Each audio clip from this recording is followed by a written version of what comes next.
બદ્રીનાથમાં બદ્રીનાથનું મંદિર નાનું છે પણ શિખરબદ્ધ છે. આગળ મંડપ મોટો છે.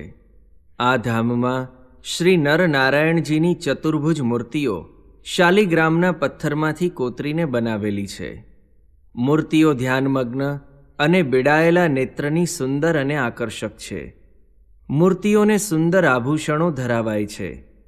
યાત્રિકોના મન હરી લે તેવી આ સુંદર મૂર્તિઓના દર્શન કરી નીલકંઠ વર્ણી આનંદમગ્ન બની ગયા. નીલકંઠ મહાપ્રભુ જ્યારે મંદિરમાં દર્શન કરતા હતા ત્યારે તે મંદિરનો પૂજારી, જે જ્યોતિર્મઠના દ્વિજ રાવળની શાખે ઓળખાય છે, તે વર્ણિરાટની દિવ્ય મનોહર મૂર્તિને જોઈ પ્રેમમગ્ન બની ગયો.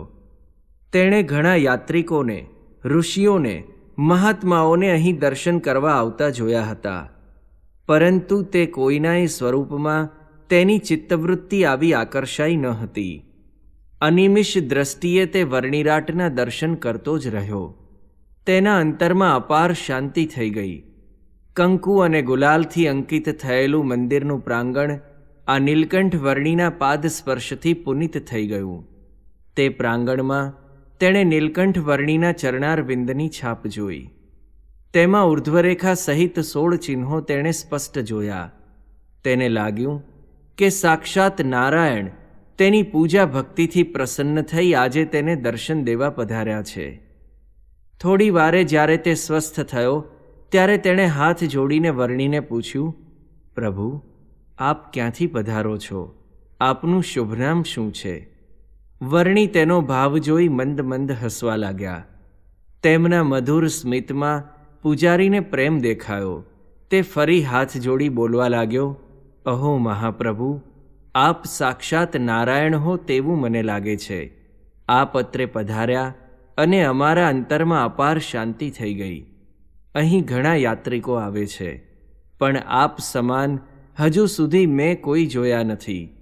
પૂજારી બોલ્યે જ જતો હતો. વર્ણી તેના સામું મૌન ધારણ કરી સ્મિત કરતા ઊભા હતા.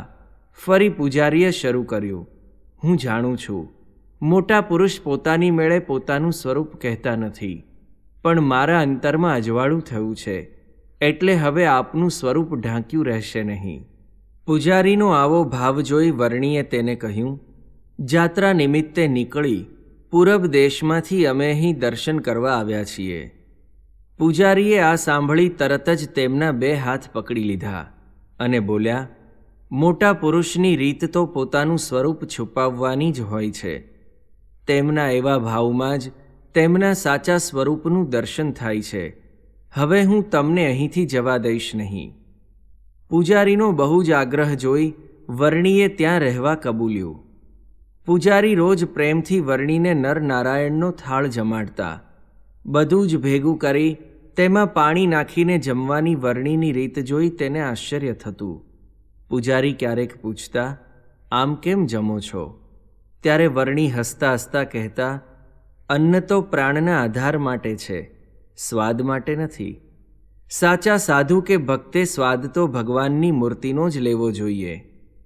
તપથી કૃશ થયેલા શરીરને કેવળ આધાર આપવા પૂરતો જ મિતાહાર કરતા આ વર્ણીના સ્વરૂપ વિશે પૂજારી કેટલા પ્રકારની અટકળો કરવા લાગ્યો. પરંતુ વર્ણીને પોતાનું સ્વરૂપ પ્રકટ કરવું હોય તો જ પૂજારીને એ સ્વરૂપનો ખ્યાલ આવે. પરંતુ પોતાની માન્યતામાં દ્રઢ રહી પૂજારીએ વર્ણીની સેવા કરવાનું શરૂ કરી દીધું. વર્ણી રોજ મંદિરમાં મૂર્તિઓ સન્મુખ બેસતા. અનેક યાત્રિકો તેમના દર્શન કરી તેમનામાં આકર્ષાતા. તેમને ભ્રાંતિ થતી કે નરનારાયણ તો આ વર્ણી સ્વરૂપે અહીં આવીને બેસી નથી ગયા ને? વર્ણી પણ તેમની મૂંઝવણ જોઈ મંદ મંદ હસતા. આમ થોડા દિવસ પૂજારીએ ભાવથી વર્ણીની સેવા કરી. એક દિવસ તેણે વર્ણીને પૂછ્યું, હે વર્ણિરાટ, આપને ઘેરથી નીકળે કેટલો સમય થયો? હિંડોળાના દર્શન ક્યાં કર્યા? દેવપોઢણી એકાદશી ક્યાં કરી? પવિત્રા એકાદશી ક્યાં કરી? જન્માષ્ટમીનો ઉત્સવ ક્યાં કર્યો? વર્ણી તેના પ્રશ્નોની પરંપરા સાંભળી હસ્યા.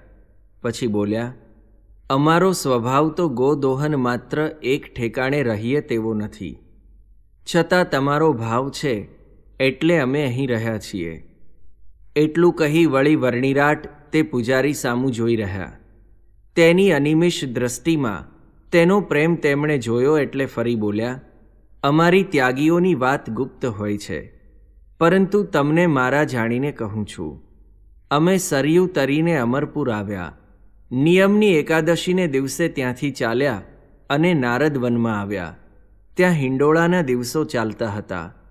પવિત્ર એકાદશી હરદ્વારમાં કરી, જન્માષ્ટમી તપોવનમાં કરી, લક્ષ્મણપુરમાં ઉપવીત ધારણ કર્યું, ગણપતિ ચતુર્થી શ્રીનગરમાં કરી, ઉદ્ધવ વનમાં ઋષિ પંચમી ઉજવી, જળઝીલણી એકાદશી અને વામન દ્વાદશી ગુપ્ત કાશીમાં કરી, અને શ્રાદ્ધ પક્ષમાં ગુપ્ત પ્રયાગમાં આવ્યા.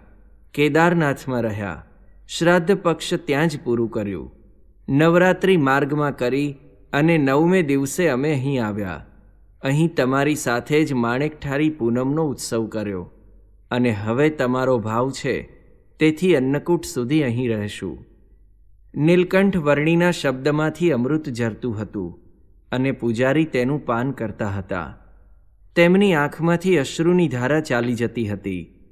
આવી કોમળ કાયાથી આ કઠણ યાત્રા અને તપ શી રીતે થયા હશે? તેણે કહ્યું, વર્ણિરાટ, આપ અહીં જ રહો, અહીંથી ક્યાંય ન જાઓ. નીલકંઠ વર્ણિ કાંઈ બોલ્યા નહીં અને તેમણે માથું હલાવ્યું. દીપોત્સવી અને અન્નકૂટ નીલકંઠ વર્ણિએ બદ્રીનાથમાં કર્યા. અન્નકૂટનો થાળ જમીને નીલકંઠ વર્ણિને જ્યોતિર્મઠમાં પધરાવવા સારું પૂજારી તેનો હાથી લાવ્યો. તે ઉપર સોનાની અંબાડી મૂકી. બદ્રીનાથના દ્વાર અન્નકૂટ પછી 6 માસ માટે બંધ થાય ત્યારે પૂજારી જ્યોતિર્મઠમાં રહેવા જાય છે. હાથી ઉપર સવારી કરી ત્યાંથી 12 કોસ દૂર જ્યોતિર્મઠમાં તે જાય છે. આ વખતે તેણે વર્ણિને હાથી ઉપર પ્રથમ બેસાડ્યા.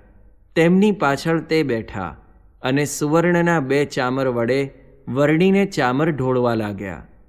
અહીં એક સુંદર બંગલો છે. આજુબાજુ પુષ્પના બગીચા છે.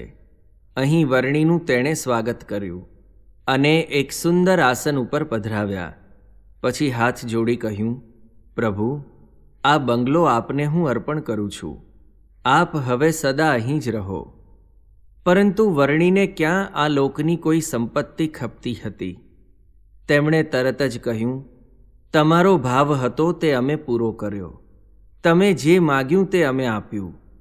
હવે અમે અહીંથી હિમગીરીમાં જ્યાં નર નારાયણ ઋષિ તપ કરે છે ત્યાં જઈશું. ત્યાં થોડા દિવસ રહીને ફરીને અહીં આવીશું. પૂજારી આ સાંભળી અવાક બની ગયા. અહીં બદ્રીનાથમાં જ જ્યાં શિયાળામાં પુષ્કળ બરફ પડે છે અને રહી શકાતું નથી, તો આ વર્ણિ હિમગીરીમાં જવા માગે છે તે કેમ બને? તેણે તરત જ કહ્યું, મહારાજ, કોઈ માનવી ત્યાં જઈ શક્યું નથી અને કોઈ ત્યાં જવાનો સંકલ્પ પણ કરતું નથી. વર્ણિ હસ્યા. તેમણે કહ્યું, અમે માનવી નથી. અમારો સંકલ્પ દ્રઢ છે. તમે રસ્તો બતાવો, નહીં તો અમે ચાલી નીકળીશું. પૂજારીએ જોયું કે વર્ણિનો નિશ્ચય દ્રઢ છે. તેણે તરત જ ચંદન પુષ્પથી વર્ણિની પૂજા કરી. તેમને ટાઢ ન લાગે એવો એક ગરમ ધાબળો તેમણે આપ્યો. વર્ણિ તેની લાગણીથી પ્રસન્ન થયા. તેના ઉપર દ્રષ્ટિ કરી આશીર્વાદ આપ્યા. પૂજારીએ ફરી હાથ જોડીને કહ્યું, મહારાજ, આપ ફરી જરૂર પધારજો. અમે આપની સેવા કરીશું.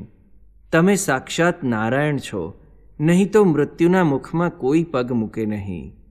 વર્ણિ આ સાંભળવા ન રહ્યા. તે ત્યાંથી ચાલ્યા. જોત જોતામાં તો તે અદૃશ્ય થઈ ગયા. જ્યોતિર્મઠના વાસીઓને આ જોઈ આશ્ચર્ય થયું.